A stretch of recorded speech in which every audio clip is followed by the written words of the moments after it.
రంగయ్యకు మెలకు వచ్చేసరికి చాలా చీకటయింది. మంచంపై రంగయ్యకు అటూ ఇటుగా వెన్నెల, హాసిని ఉన్నారు. తమ తండ్రిని చూసి వాళ్ళిద్దరూ కన్నీళ్లు పెట్టుకుంటున్నారు. వాళ్ళని చూసిన రంగయ్య, ఏడవకండమ్మా, ఏడవకండి. ఒక తండ్రిగా మీకు అన్నీ చెయ్యాలనుకున్నాను, కానీ ఏం చెయ్యలేకపోతున్నాను. చిన్నప్పటి నుండి పొలం పనులు చేసి చేసి ఇప్పటి వరకు ఎలాగోలా బ్రతికాను. వ్యవసాయం చేసి మిమ్మల్ని పెంచి పోషించాను. కానీ ఇప్పుడు మీకు భారం అయిపోతున్నాను. పక్షవాతం వచ్చి ఇలా మంచానికే పరిమితమయ్యాను.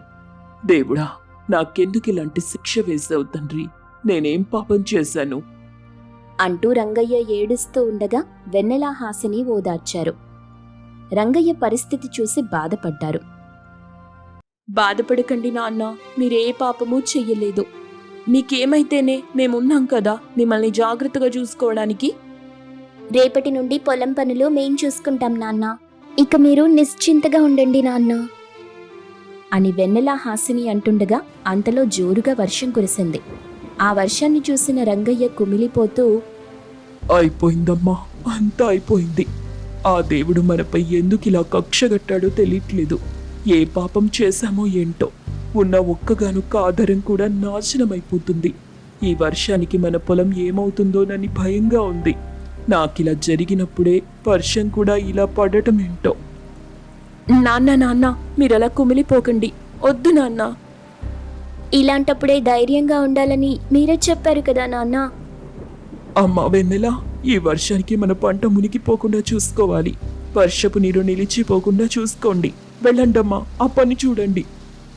రంగయ్య అలా చెప్పడంతో ఇక వెంటనే తమ పొలానికి బయలుదేరారు వెన్నెల, హాసిని. వాళ్ళిద్దరూ అక్కడికి వెళ్లేసరికి పొలం సగానికి సగం వరద నీటిలో మునిగిపోయింది. వెంటనే వెన్నెల, హాసినీలు పలుగు పార తీసుకుని వర్షపు నీరు బయటకి వెళ్లేందుకు గండి కొడతారు. అలా అక్కడక్కడ గండి కొడుతూ ఉండగా వర్షపు నీరు మొత్తం వెళ్ళిపోతూ ఉంటుంది. అక్క, ఇక మనకే ఇబ్బంది ఉండదులే. మన పొలంలో వర్షపు నీరు అస్సలు నిలవదు. ఇదిగో ఇప్పుడే గండి కొట్టేశాం కదా, ఇక నిశ్చింతగా ఉండొచ్చు. హరేరే, అటు చూడు, వర్షం అస్సలు తగ్గట్లేదు. ఇంకా ఇంకా పెరుగుతూ ఉంది. ఈ భారీ వర్షానికి పంట పొలాలేంటి, ఊళ్లకు ఊళ్ళు సైతం మునిగిపోయే ప్రమాదం ఉంది. వరదలు బాగా ఎక్కువవుతున్నాయి. ఏంటక్క ఇలా జరుగుతుంది? ఇప్పుడెలా? ఇంటికి వెళ్దాం పదా. అవతల నాన్న ఎలా ఉన్నాడో ఏంటో. వరద ప్రవాహం ఎక్కువవుతుంది. మనం తొందరగా ఏదో ఒకటి చెయ్యాలి. అసలే మన ఇల్లు చాలా పాతది. ఈ వరదలకు ఏమవుతుందో ఏంటో అంటూ హాసిని, వెన్నెల పరిగెడుతుంటారు. ఇంతలో వరద ప్రవాహం ఎక్కువైపోతుంది. మరోవైపు ఉరుములు, మెరుపులు కూడా ఎక్కువయ్యాయి. ఇంతలో ఉన్నట్టుండి వరద ప్రవాహంలో కొట్టుకొచ్చిన ఒక గొడుగుని చూసింది వెన్నెల. హాసిని, అదిగో అలా చూడు, అది చాలా కొత్తగా కనిపిస్తుంది కదా. అయినా అది ఇక్కడికి ఎలా వచ్చింది? ఎవరైనా పడేసుంటారా? ఈ వరద ప్రవాహం చాలా దూరం నుండి వస్తుంది. బహుశా ఎవరైనా ఈ గొడుగుని విడిచిపెట్టుంటారు. వరద నీటిలో ఈ గొడుగు ఇలా కొట్టుకొచ్చుండుంటుంది. అవునక్క, నాకు అలాగే అనిపిస్తుంది. సరే, ఆ గొడుగు తీసుకొని మనం ఇంటికి వెళ్దాం అంటూ ఆ గొడుగు తీసింది వెన్నెల. అక్క చెల్లెళ్ళిద్దరూ దాని కిందకి చేరారు. ఇంతలో ఆ గొడుగు కింద వర్షం పడకపోవటమే కాకుండా వరద నీళ్లు కూడా ఉండవు. ఆ గొడుగు ఉన్న ప్రదేశంలో కాకుండా దానికి పక్కనే వరద వెళ్లడాన్ని వెన్నెల, హాసిని గమనిస్తారు. హాసిని అయితే ఆశ్చర్యపోయింది. వారే వా అక్క, చూసావా ఎంత ఆశ్చర్యంగా ఉంది? వరద నీరు మన దగ్గరికి అస్సలు రావటం లేదు. విచిత్రంగా ఉంది కదక్కా? అవునే, నాకు వింతగా అనిపిస్తుంది. ఒకసారి గొడుగును పక్కకు జరుపుతానుండు అని వెన్నెల గొడుగు పక్కకి జరిపింది. అలా చెయ్యగానే గొడుగు ఏ ప్రదేశంలోకి వెళ్తే అక్కడ వరద నీటి ప్రవాహం ఉండదు.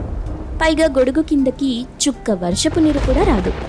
ఈసారి వెన్నెల, హాసినీలు ఎగిరి గంతేసినంత పని చేశారు. చెల్లి, ఇది మామూలు గొడుగు కాదే, దీనికి శక్తులున్నట్టున్నాయి. నాకు కూడా అలాగే అనిపిస్తుందక్కా. చూస్తుంటే ఇదొక మాయా గొడుగులాగా ఉంది. మాయా గొడుగేనే ఇది. దీని కింద ఎవరున్నా క్షేమంగా ఉంటారు. వాళ్ళకేం జరగదనిపిస్తుంది. ఈ వరద ప్రవాహం కూడా గొడుగు కిందికి రావట్లేదు. ఈ మాయా గొడుగుకి కాస్త దూరంగానే వెళ్తుంది, గమనించావా?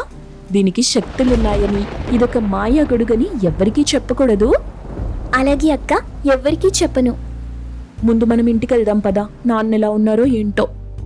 అలా వెన్నెల హాసిని ఆ మాయా గొడుగు సాయంతో ఇంటికి చేరుకున్నారు. అయితే అప్పటికే ఆ ఊరు మొత్తం వరద నీటితో నిండిపోయి ఉంది. ఇక రంగయ్య తన కూతుర్లని పిలుస్తుంటాడు. అమ్మా వెన్నెల, హాసిని, తొందరగా రండమ్మా, తొందరగా రండి. ఈ నీళ్లలో కొట్టుకుపోయేలా ఉన్నాను, కాపాడండమ్మా. నాన్న మీకేం కాదు, మేమొచ్చేసాం. అక్క, నాన్నని గొడుగు కిందకి తీసుకురా తొందరగా అలాగే, నువ్వు గొడుగు జాగ్రత్తగా పట్టుకో అని వెన్నెల అనగానే హాసిని ఆ గొడుగుని గట్టిగా పట్టుకుంది. ఇక వెన్నెల తన తండ్రి రంగయ్యను ఆ గొడుగు కిందకి చేర్చింది. ఆ గొడుగు కిందకి చేరగానే రంగయ్య కూడా ఆశ్చర్యపోయాడు. అప్పటి వరకు వెళ్తున్న వరద ప్రవాహం ఒక్కసారిగా పక్కకి జరిగింది. గొడుగు కింద అంతా శుభ్రంగా ఉంటుంది. అది చూసి రంగయ్య షాక్ అయ్యాడు. ఏంటమ్మా ఇది, విచిత్రంగా ఉంది. ఈ గొడుగు మీకెక్కడ దొరికింది? ఈ గొడుగు ఏదో మాయ చేస్తుంది. రంగయ్య అలా ఆశ్చర్యంగా అడగ్గా వెన్నెల విషయం మొత్తం తన తండ్రికి చెప్పింది. ఆ విషయం తెలిసి రంగయ్య సంతోషించాడు. ఇంతలో వర్షం ఇంకాస్త ఎక్కువైంది. ఇది సాధారణమైన వాన కాదమ్మా, తుఫానులా ఉంది. నాకు తెలిసి మరొక రోజు ఇలాగే పడితే మా నూరు మొత్తం వరద నీటిలో మునిగిపోతుంది. ఊరి జనమంతా వరదల్లో కొట్టుకుపోయే ప్రమాదం ఉంది. అలా జరగదు నాన్న, అస్సలు జరగదు. ఊరి జనాల్ని మేం కాపాడతాం నాన్నా. ఎలాగమ్మా, ఇంతటి వర్షంలో, ఇలాంటి వరద ప్రవాహంలో మీరేం చేయగలరు? మేమేం చెయ్యం నాన్నా, ఈ మాయ గొడుగే చేస్తుంది. ఇదే ఇప్పుడు మనూరిని కాపాడబోతుంది అని వెన్నెల హాసినిలు ఆలస్యం చేయకుండా వరద నీటిలో కొట్టుకుపోతున్న ఊరి జనాల్ని గొడుగు కిందకి లాక్కొస్తారు. అలా ఒక్కొక్కరిని లాక్కొచ్చి గొడుగు కిందకి తీసుకొస్తారు. ఊరి జనం ప్రాణాలు కాపాడిన వెన్నెల హాసినిలకు అందరూ నమస్కరిస్తారు. రంగయ్య అయితే తన బిడ్డలు చేసిన పనికి గర్వపడతాడు. చాలా సంతోషంగా ఉందమ్మా. మీరు చేసింది సామాన్యమైన పని కాదు. ఊరి జనాల్ని రక్షించారు, వాళ్ళని కాపాడారు, వాళ్ళకి మళ్ళీ ప్రాణం పోసారమ్మా. చాలా సంతోషంగా ఉందమ్మా. రంగయ్య అలా అనగానే ఇంతలో ఊరి సర్పంచ్ గంగాధరం అందరినీ ఉద్దేశించి ఇలా మాట్లాడతాడు. మన ఊరికి ఇలా జరగడం చాలా దురదృష్టకరం. వరద నీటిలో మన ఊరు మునిగిపోయింది. ఈరోజు వెన్నెల హాసినిలు లేకుంటే మనం ప్రాణాలతో ఉండేవాళ్ళం కాదు. ఈ మాయా గొడుగు కింద వర్షం తగ్గే వరకు, వరదలు ఆగే వరకు ఉందాం. అంతవరకు ఆకలికి తట్టుకోండి, కాస్త ఓపికగా ఉండండి. ఆకలికి కూడా మనం ఇబ్బంది పడాల్సిన పని లేదు. ఈ గొడుగు కిందే మనం వంట వార్పు చేసుకుందాం. ఈ మాయా గొడుగు ఉన్నంత వరకు మనకి ఏ ఇబ్బంది రాదు. దీని కిందే భోజనాలు వండుకుందాం, అందరం కలిసి కట్టుగా తిందాం అంటూ ఆ మాయా గొడుగు కింద పొయ్యి ఏర్పాటు చేసుకుంటారు. మంట వెలిగించి వంట చేయటం మొదలెడతారు. మరోవైపు కొందరు కూరలు చేస్తుంటారు. అలా భోజనాలు చేసి ఆ గొడుగు కిందే కూర్చుని తినటం మొదలెడతారు. ఆహా, ఊరంతా కలిసి ఇలా భోజనం చేస్తుంటే ఎంత సంతోషంగా ఉందో. అందరూ ఒక కుటుంబంగా మారి ఇలా తింటున్నాం. ఈ వరదలే రాకుండా ఉండుంటే ఊరంతా ఇలా ఒక్కటయ్యేది కాదు. ఇప్పటి వరకు ఎవరి దారిలో వారుండేవారు.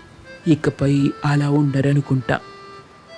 మీరు చెప్పేది నిజమే నాన్న. ఈ మాయా గొడుగు వల్ల అందరం మళ్ళీ ఒక్కటయ్యాం. ఇప్పటి వరకు ఊరి ప్రజలు తమ కుటుంబం గురించి, తమ పిల్లల గురించి ఆలోచించేవారు. ఇకనైనా ఊరి గురించి ఆలోచిద్దాం. భవిష్యత్తులో ఇలాంటి వరదలు రాకుండా ఏం చెయ్యాలో కూడా ఆలోచిద్దాం. చాలా మంచి విషయాలు చెప్పారమ్మా. ఒక సర్పంచ్గా, ఊరి పెద్దగా ఊరికి నేను అంతగా ఏం చేయలేదు. కానీ ఇకపై అలా జరగదు. వరద నీరు వెళ్ళడానికి కాలువలు కట్టిస్తాను. ప్రభుత్వ అధికారులతో మాట్లాడి మన ఊరి చెరువుని బాగు చేయిస్తాను. ఇక పంట పొలాలు వరద నీటికి నిండిపోకుండా ప్రత్యేకమైన కాలువలు తవ్విస్తాను. ప్రతి ఇంటి దగ్గర ఇంకుడు గుంతలు ఏర్పాటు చేసుకుందాం. దానివల్ల వర్షపు నీరు నిల్వ ఉంటుంది. ఆ నీటిని మనం మళ్ళీ వాడుకోవచ్చు. ఇంకుడు గుంతల్లో వర్షపు నీరు నిల్వ ఉండటం వల్ల మన చుట్టుపక్కల బావులు, చెరువులు ఎండిపోకుండా ఉంటాయి. కరువు కాటకాలు రాకుండా చేస్తాయి. గంగాధరం రంగయ్య అలా చెప్పడంతో వెన్నెల హాసినితో పాటు ఊరి ప్రజలంతా చప్పట్లు కొడతారు. ఇక ఆ తర్వాత 3 రోజుల పాటు ఊరంతా ఆ మాయా గొడుగు కిందే ఉండి వంట వార్పు చేసుకుంటూ బ్రతుకుతారు. 4 రోజుల తరువాత వర్షం ఆగింది. వరద నీరు క్రమంగా కనుమరుగైంది. అందరూ ఎప్పటిలాగే తమ తమ ఇళ్లకు వెళ్లి బ్రతుకుతారు. కానీ వెన్నెల హాసిని చేసిన మేలు మాత్రం అందరూ గుర్తుంచుకుంటారు. నాన్న, ఇక మన పొలానికి ఏ ఇబ్బంది ఉండదు. ఆ గంగాధరం గారు చెప్పినట్టుగానే అన్ని పనులు చేస్తున్నారు. వరద నీరు నిల్వ ఉండకుండా కాలువలు తవ్వించారు. అంతేకాదు వరద సాయం కింద ప్రభుత్వం నుండి ప్రతి ఇంటికి నిత్యావసర సరుకులు కూడా ఇప్పించారు. ఇదిగో ఆ సరుకులతోనే ఇప్పుడు మేం వంట చేస్తున్నాం. అన్నట్టు నాన్న, మన పొలం అంతగా పాడవలేదు. ఈసారి 2 రెట్ల ఆదాయం ఖచ్చితంగా వస్తుందనిపిస్తుంది. ఆహా, ఎంత చక్కని విషయం చెప్పారమ్మా. చాలా సంతోషంగా ఉంది. ఎదిగిన కూతుర్లు పొలం పనులు ఏం చేస్తారులే అనుకున్నా, కానీ ఇలా అద్భుతం చేస్తారనుకోలేదు. చాలా సంతోషంగా ఉందమ్మా. మిమ్మల్ని చూస్తుంటే గర్వంగా ఉంది. అంటూ రంగయ్య తన కూతుర్లని మెచ్చుకుంటాడు. ఇక అప్పటి నుండి వెన్నెల, హాసినిలు వ్యవసాయం చేస్తూ ఆనందంగా బ్రతుకుతారు. మాయా గొడుగు సాయంతో ఏ ఇబ్బంది లేకుండా సంతోషంగా జీవిస్తారు. చిన్న కూతురు బిందు చాలా రోజుల తరువాత ఇంటికొస్తుందని తెలిసి సావిత్రి తెగ సంబరపడిపోతుంది. ఇంటి గుమ్మం వద్దే అటూ ఇటూ తిరుగుతూ ఉంటుంది. అది గమనించిన పెద్ద కూతురు ఇందు, అలా ఎంతసేపు చూసినా చెల్లి తొందరగా వచ్చేయదు. అది రావాల్సిన సమయానికే వస్తుందిలేమ్మా. అదొచ్చింది కదా అని నువ్వు నీ ఇష్టం వచ్చినట్టు ఇంట్లో వస్తువులు వాడితే నేను ఒప్పుకోను. అన్నీ ఎంత వాడాలో అంతే వాడు. నేనింట్లో లేనిది చూసుకొని ఆ పంచదార, పప్పులు అయిపోయేటట్టు చెయ్యకు. అంటే ఏంటే నువ్వు? ఇంట్లో అన్ని వస్తువులు నా వల్లే అయిపోతున్నాయని చెప్తున్నావా? కాస్తైనా నీకు మనసుందంటే నేనేం చేసినా ఇంటి కోసమే చేస్తాను. నేను కూడా ఇంటి కోసమే కష్టపడుతున్నాను. ఉద్యోగం చేసి నిన్ను చెల్లిని చూసుకుంటున్నాను. మీకోసం నా జీవితాన్నే పనంగా పెట్టాను. నా బాధ కూడా మీరు అర్థం చేసుకోవాలి కదా. ఇప్పుడేమైందే? ఏం జరిగిందని అలా మాట్లాడుతున్నావు? ఏం జరగలేదు. ఏదైనా జరుగుతుందేమోనని ముందుగానే చెప్తున్నాను అంతే. చెల్లొస్తుంది కదా, వచ్చిన తరువాత వంట నూనె ఎక్కువగా వాడటం లాంటివి చేస్తే బావుండదు. అన్నీ నా సమక్షంలోనే చెయ్యాలి. నేను ఉద్యోగానికి వెళ్లిన తరువాత ఏదైనా చేశారని తెలిసిందో నేనేం చేస్తానో నాకే తెలీదు. ఓరి నాయనో, ఇదేం కర్మ! నీ పిసినారితనంతో బతకలేకపోతున్నాను కదే. అలా ఇందు, సావిత్రిలు మాట్లాడుతూ ఉంటే అక్కడికి బిందు వస్తుంది. బిందుని చూసి సావిత్రి చాలా సంతోషిస్తుంది. అమ్మా బిందు, బావున్నావా తల్లి? అలా అయిపోయావేంటే? బాగా బక్క చిక్కిపోయినట్టున్నావు. నేనేం చిక్కిపోలేదమ్మా. పోయిన వారమే 2 కేజీల బరువు పెరిగాను. అయ్యో, అదేంటే అలా బరువు పెరుగుతూ పోతే ఎలా? ఆరోగ్యం చూసుకోవాలి కదా. ఇష్టం వచ్చినట్టు తింటే అలా బరువు పెరగకుండా ఉంటారా? చదువుకునే వయసులో అలా తింటే ఎలాగే? అక్కా, నేనేం ఎక్కువగా తినలేదు. ఏదో అలా అప్పుడప్పుడు తింటున్నానంతే. ఇంతకీ నువ్వెలా ఉన్నావు? నాకేం తక్కువ, బానే ఉన్నాను. అలా మాట్లాడుతూనే ఉంటావంటే ప్రయాణం చేసొచ్చావుగా, కాస్తేదైనా తిందురా. ఏంటమ్మా నువ్వు? అదిప్పుడే కదా వచ్చింది. వచ్చేటప్పుడే ఏదో ఒకటి తినేసొచ్చుంటుంది కదే బిందు? అవునక్కా, తినేసే వచ్చాను. చూసావా అమ్మా, చెల్లి తినేసొచ్చింది. ఇక ఈ పూటకేం వండకండి. మధ్యాహ్నం ముగ్గురం కలిసి తిందాం, సరేనా? సరేనమ్మా. అలా సావిత్రి తన పెద్ద కూతుర్ని చూసి విసుక్కుంటుంది. ఇక ఇందు మాత్రం తన గదిలోకి వెళ్లి విశ్రాంతి తీసుకుంటుంది. మరోవైపు ఇందు తన ఉద్యోగానికి వెళ్తుంది. ఇక ఆ రోజు మధ్యాహ్నం అవుతుంది. వంటగదిలో చూస్తే అప్పటికి ఏం వండుండదు. అమ్మా, ఇంకా వంట చేయలేదా? మధ్యాహ్నం అవుతుంది కదా, ఇంకా చేయకపోవటమేంటి? అంతా మన కర్మే తల్లి. నీ పిసినారి అక్కుంది కదా, అది ఇంటికి రాగానే వంట వండాలి. అలా దాని మాట కాదని వండానే అనుకో, ఇక అంతే సంగతి. తిట్టిన తిట్టు తిట్టకుండా తిడుతుంది, పస్తులుండేలా చేస్తుంది. ఏంటమ్మా నువ్వు చెప్పేది? అక్క అలా చేస్తుంటే నువ్వేమనవా? అది నా మాట వినే రోజులు పోయాయే. ఇప్పుడు దాని మాటే మనం వినాలి. ఎందుకంటే అది సంపాదిస్తుంది కదా, ఇంటికి కావలసినవన్నీ తెచ్చి పెడుతుంది. నన్ను కూడా అక్కే కదా చదివిస్తుంది. అందుకని అక్క చెప్పినట్టు చెయ్యాలా? ఓసేయ్, అలా అనకే. అది విందనుకో, ఇంక మన సంగతంతే. ఏం చేస్తుందమ్మా? ఏం చేస్తుంది? అలా సావిత్రి, బిందు మాట్లాడుకుంటూ ఉండగా అక్కడికి ఇందు వస్తుంది. ఇందు వస్తూ వస్తూ హడావిడిగా, అమ్మా, చెల్లి, వెంటనే బయలుదేరండి, మనం తొందరగా వెళ్ళాలి. ఎక్కడికక్కా? ఏమైంది? ఏం జరిగింది? ఉన్న పలంగా ఎక్కడికే బయలుదేరాలి? ఎక్కడికో చెప్పిచ్చావు. చెప్పక్కా, ఎక్కడికి? ఆ సందు చివర అన్నదానం చేస్తున్నారు. మనం అక్కడికి వెళ్ళాలి. తొందరగా వెళ్ళకపోతే అన్నదానం అయిపోతుంది. వెంటనే బయలుదేరండి. ఏమే బిందు, తొందరగా రా. అమ్మా, నువ్వు కూడా నాతో రా. చెల్లి కూడా వస్తుంది అంటూ సావిత్రి చేతులు పట్టుకుని లాక్కెళ్తుంది. ఇక సందు చివరికి వెళ్లేసరికి అక్కడ అన్నదానం చేస్తుంటారు. అన్నం పెట్టించుకుని తినటం మొదలెడతారు ఇందు, బిందు, సావిత్రి. బిందు అయితే అందర్నీ చూస్తూ సరిగా తినలేకపోతుంది. అది గమనించిన సావిత్రి, ఏంటి అలా నసుగుతున్నావు? ఏమైంది? ముందు చూసి తిను. చిచి, ఏంటమ్మా నువ్వు? అందరూ మనల్నే చూస్తున్నారు. ఇలా ఇక్కడికొచ్చి తినటం అవసరమా చెప్పు? మనమిలా తింటే మనకు తెలిసిన వాళ్ళు చూస్తే ఏమైనా బాగుంటుందా? ఓసై బిందు, ఇప్పుడదంతా అవసరమా? నోరు మూసుకొని తినవే ముందు. అది కాదమ్మా, ఇలా తినటం నీకు సిగ్గుగా అనిపించట్లేదా? ఎందుకు సిగ్గుపడాలే? మనం దొంగతనం చేయటం లేదు కదా, నేరం చేయటం లేదు, అన్నం తింటున్నాం. అన్నం పరబ్రహ్మ స్వరూపం. అన్నదానం దగ్గరికి వెళ్లి తినటం ఎంతో మంచిది. ఇదొక దైవ కార్యమనుకో. పైగా మనకి ఒక పూట అన్నీ కలిసొస్తాయి. కూరగాయలు, బియ్యం అన్నీ మిగులుతాయి కదా. బిందు, ఇక ఏం మాట్లాడకుండా తిను. అక్కకి ఎదురు తిరిగి మాట్లాడకు. సావిత్రి అలా అనగానే బిందు ఇంకేం మాట్లాడకుండా మౌనంగా తింటూ ఉంది. అలా ఆ పూట గడుస్తూ ఆ రోజు సాయంత్రం ఉద్యోగమయ్యాక ఇంటికొస్తుంది ఇందు. బాధపడుతూ ఉన్న బిందుని చూసి, ఏమైందే నీకు? అలా ఉన్నావేంటి? మధ్యాహ్నం కడుపు నిండా తిన్నావు కదా, మరేమిబ్బంది నీకు? అది కాదక్కా, ఇంటికొచ్చాను కదా, అమ్మ చేతి వంట తిందామనుకున్నాను. కానీ ఇంటికొచ్చినప్పటి నుండి అమ్మ ఏం వండటం లేదు. ఓ, అందుకే నా అలా బాధపడుతున్నావు. సరే అయితే నీకేం తినాలనిపిస్తుంది చెప్పు, అమ్మ చేత వండిస్తాను. ఏంటి, నా చేత వండిస్తావా? నిజమా? నమ్మలేకపోతున్నానే. నిజమేనమ్మా. చెప్పవే బిందు, అమ్మ చేత్తో ఏం వండిద్దాం? అయితే చికెన్ ఫ్రై వండిద్దామక్కా, అమ్మ దాన్ని బాగా చేస్తుంది. అలాగే చేద్దాం. అయితే మీరిద్దరూ నాతో పాటు రండి. ఎక్కడికే? ఇప్పుడెక్కడికి తీసుకెళ్తున్నావు? ఇప్పుడేం మాట్లాడకండి, నాతో పాటు రండి. అలా బిందు సావిత్రిని కిట్టయ్య బండి వద్దకు తీసుకెళ్తుంది. కిట్టయ్య తన బండిపై చికెన్, మటన్ ఫ్రైలు, గోబీ రైస్, ఇడ్లీ, దోశ లాంటివి అమ్ముతుంటాడు. అక్కడికి బిందు సావిత్రిని తీసుకెళ్తుంది ఇందు. వాళ్ళని చూసిన కిట్టయ్య, రండమ్మా రండి, ఏం కావాలి మీకు? ఏదైనా సరే క్షణాల్లో చేసిస్తాను, చెప్పండమ్మా. ఇదిగో కిట్టయ్య, చికెన్ ఫ్రై ఎంత? 50 రూపాయలమ్మా. మన దగ్గర తాజా తాజా చికెన్ దొరుకుతుంది. ఫ్రై చేశామంటే అదిరిపోతుంది అంతే. అయితే కాసేపు పక్కకుండు. అమ్మా, నువ్విలారా, వచ్చి చికెన్ ఫ్రై చెయ్యి. అదేటమ్మా అలా చేస్తున్నారు? నేను చేస్తానుగా, మీ అమ్మ చేయడం ఏంటి? మా చెల్లికి మా అమ్మ చేతి వంట తినాలనుంది, అందుకే అమ్మతో చేయిస్తున్నాను. కాస్త మీరు పక్కకుండండి.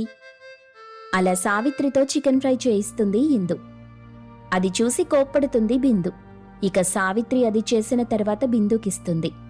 బిందు ఆ చికెన్ ఫ్రై తిట్టుకుంటూ తింటుంది. తర్వాత కిట్టయ్య చేతిలో 25 రూపాయలు పెడుతుంది. ఏటమ్మా నువ్వు? 25 ఎట్టా? కిట్టయ్యా, అలా నోరు పారేసుకోకు. నువ్వు వండలేదు కదా, మా అమ్మే వండింది. కాబట్టి సగం పని మా అమ్మ చేసింది. అందుకే నీకు సగమే ఇచ్చాను. ఇంకేం మాట్లాడకు. బిందు, తిన్నావుగా? అమ్మా, ఇంకింటికి పదండి. అలా బిందు సావిత్రిని ఇంటికి తీసుకెళ్తుంది ఇందు. బిందుకి తన అక్క ప్రవర్తనపై కోపం వస్తుంది. ఏంటక్కా నువ్వు ఇలా పిసినారితనం చూపిస్తే బ్రతకలేం. నీ బుద్ధింకా మారలేదక్కా. ఇలా చేస్తే ఎలా చెప్పు? నేనేం చేసినా తప్పు పని మాత్రం చెయ్యను. పిసినారితనం అనుకుంటే ఎలా? ఎప్పుడేం జరుగుతుందో ఎవ్వరికీ తెలీదు. సమయానికి మనల్నెవ్వరూ ఆదుకోరు. మన కోసం మనమే బ్రతకాలి. ఇది ఒక బ్రతుకేనా అక్కా? నాకిలా బ్రతకటం అస్సలిష్టం లేదు. అందరూ నిన్ను పిసినారిదని అంటుంటారు. అలా అనిపించుకోవటం ఎందుకక్కా? నాకు తినడం అంటే చాలా ఇష్టం. ఇంటికొచ్చినప్పటి నుండి సరిగా తినటం లేదు. నీ వల్ల ఇంట్లో ఒక్క క్షణం కూడా ఉండలేకపోతున్నాను. అయితే వెళ్ళిపోవే, వెళ్ళిపో. వెళ్తానక్కా, వెళ్తాను. నీలాంటి పిసినారి దాని దగ్గర అస్సలుండలేను. అమ్మా, నువ్వు వచ్చేవే. ఇక్కడే ఎందుకుంటావు? నీ పెద్ద కూతురు పిసినారితనానికి నువ్వు బలైపోవద్దు. నా దగ్గరికొచ్చేయ్, నిన్ను బాగా చూసుకుంటాను. ఈ పనికి మాలిన అక్క దగ్గరుంటే మన బ్రతికే నాశనమైపోతుంది. కడుపు నిండా కూడా తినలేం, సంతోషంగా బ్రతకలేం. వచ్చేయమ్మా. ఇంతకీ ఈవిడగారు నీ కడుపులోనేనా పుట్టింది, లేకుంటే దారిలో పడుంటే తెచ్చుకుని పెంచుకున్నారా? బిందు అలా అంటుంటే సావిత్రి కోపంతో తన చిన్న కూతురు బిందుని లాగిపెట్టి ఒక్కటిచ్చింది. ఆ దెబ్బతో కోపంతో ఊగిపోయింది బిందు. ఇంతలో ఇందు కల్పించుకొని, ఏంటమ్మా నువ్వు ఎదిగిన ఆడపిల్లని కొట్టడానికి నీకు మనసులా వచ్చింది? ఏదైనా ఉంటే తిట్టాలి గాని ఇలా కొట్టకూడదమ్మా, పాపం అది బాధపడుతుంది. అది కాదమ్మా, అదన్నేసి మాటలంటుంటే భరించలేకపోయాను. ఇదిగో బిందు, నిన్ను కొట్టానని కోపగించుకోకు. నేను కూడా మీ అక్క ఇందుని అప్పుడప్పుడు తిడుతూ ఉంటాను. దాని పిసినారితనం చూసి కోప్పడుతుంటాను. కానీ అది తన జీవితాన్ని మన కోసం త్యాగం చేసిందమ్మా. మీ నాన్నగారు జబ్బు చేసి చనిపోతే మగాడిలాగా అది పనికెళ్ళి కష్టపడింది. నువ్వు చిన్నపిల్లవి, ఇంట్లో నిన్ను నన్ను వదిలిపెట్టి అది పనికెళ్లేది. సాయంత్రం వరకు కష్టపడి సంపాదించిన డబ్బు ఇంటికి తీసుకొచ్చి నాకిచ్చేది. ఇప్పుడు కూడా నీ చదువుల కోసం అది చాలా డబ్బు పొదుపు చేస్తుంది. నీకు పెళ్లి చేయడం కోసం అది కొన్ని బంగారు నగలు కూడా కొనిపెట్టింది. దాని జీవితం గురించి ఆలోచించుకోకుండా రోజు మన గురించి ఆలోచిస్తూ ఉండే పిచ్చిదమ్మా మీ అక్క. సావిత్రి అలా చెప్పగానే బిందు తను చేసిన తప్పేంటో తెలుసుకుంది. తన అక్కని నోటికొచ్చినట్టు మాట్లాడినందుకు బాధపడుతుంది. వెంటనే వెళ్లి తన అక్క ఇందుకి క్షమాపణ చెప్తుంది. అక్క, ఆవేశంలో నిన్నిష్టం వచ్చినట్టు మాట్లాడాను. నన్ను క్షమించవా? నేను తప్పు చేశాను. చూడమ్మా, నువ్వు చిన్న పిల్లవి. డబ్బుల్ని మనం ఎంత పొదుపుగా వాడుకుంటే మనకు అంత మంచిది. నా పిసినారితనం మీకు కోపం తెప్పించొచ్చు, కానీ భవిష్యత్తులో మీకు అదే ఏ ఇబ్బంది లేకుండా చేస్తుంది. అందుకే నేను అందరి దగ్గర మాటలు పడుతున్నా ఏం పట్టించుకోను. నాన్న చనిపోయినప్పుడు మనకే ఒక్కరూ సాయం చేయలేదు, మనల్నెవరూ ఆదుకోలేదు. అదే నా గుండెల్లో తీరని బాధ మిగిల్చింది. నేను తట్టుకోలేకపోయాను. అందుకే నీకు అమ్మకు ఏ ఇబ్బంది రాకుండా చూసుకోవాలనుకున్నాను. నిజంగా నువ్వు దేవతవక్కా. అలా ఇందు బిందులు కలిసిపోవటం చూసి సావిత్రి చాలా సంతోషిస్తుంది. ఇక తన అక్కని అర్థం చేసుకున్న బిందు ఆమెకి తగినట్టుగానే నడుచుకుంటుంది. ఇందు చెప్పినట్టు చేయటం వల్ల ఆ కుటుంబంలో ఏ సమస్య రాదు. అందరూ సంతోషంగా బ్రతుకుతారు.